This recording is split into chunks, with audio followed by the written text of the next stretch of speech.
ఆడవాళ్ళని అక్క అని మగవాళ్ళని అన్న అని సంబోధించే సంస్కృతి తెలంగాణది. అలాంటి తెలంగాణలో సోషల్ మీడియా పుణ్యమని బజారు భాష రాజ్యం వెళ్తుంది. ఇతరులను విపరీతంగా బాధించి అంతులేని మానసిక క్షోభకు గురై కారణమైన మాటలకు మంత్రి సురేఖ బహిరంగ క్షమాపణ చెప్పాలి అంటూ చూస్తా ఉన్నాం. సో దయచేసి మీరు మీ ఆర్టికల్లో మీకు క్షమాపణ చెప్పాలంటే అసలు కేటీఆర్ కదా చెప్పాల్సింది ఫస్ట్, కేసీఆర్ కదా చెప్పాల్సింది ఫస్ట్. అదెందుకు రాయట్లేదు?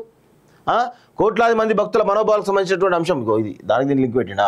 సో ఇక్కడ విషయం ఏంటి అంటే మాట జారింది ఎవరు, ఆమె పైన ఇష్టం వచ్చిన ట్రోల్ చేసింది ఎవరు? బీఆర్ఎస్ పార్టీ వాళ్ళు కదా. మరి బీఆర్ఎస్ పార్టీ క్షమాపణ చెప్పాలి కదా. బీఆర్ఎస్ పార్టీ కేటీఆర్ హరీష్ రావు పోయి సురేఖ కాలు పట్టుకుని క్షమాపణ చెప్పాలి కదా ఫస్ట్. తర్వాత దీని సంగతి తర్వాత చూద్దాం. ఫస్ట్ వాళ్ళిద్దరు క్షమాపణ చెప్పాలి, సురేఖ కాలు మొక్కాలే. మొక్కితే అప్పుడు ఆ వివాదం ఏదో తెలుస్తుంది, బయటకు వస్తుంది. అంతేకాకుండా వాళ్ళు ఇష్టం వచ్చినట్టు ట్రోల్ చేసినప్పుడు మాత్రం ఏం లేదు. ఇప్పుడు ఏమో మాట్లాడితే మాత్రం ఇష్టం వచ్చినట్టు మాట్లాడతారా? ఇది కాదు కదా, ఇది కరెక్ట్ కాదని చెప్పేసి కూడా నేను ఆర్కే గారికి చెప్తా ఉన్నాను. తనకు ట్రోలింగ్ చేసిన సోషల్ మీడియా వ్యక్తుల వెనక కేటీఆర్ ఉన్నారన్నది కొండా సురేఖ అభిప్రాయం.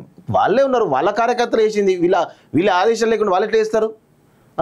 అందుకే తాను విలపించిన కేటీఆర్ పట్టించుకోలేదని తన అనుచరులుగా ఉన్న సోషల్ మీడియా కార్యకర్తలు మరింతగా ప్రోత్సహించారన్నది ఆమె వాదన. ఆమె ఇంతవరకే పరిమితమై ఉంటే ఏ గొడవ ఉండేది కాదు. అనవసర విషయాలు ప్రస్తావించడంతో కేటీఆర్ పక్కకు పోయారు. సురేఖ ప్రయత్నం బూమరాంగ్ అయింది.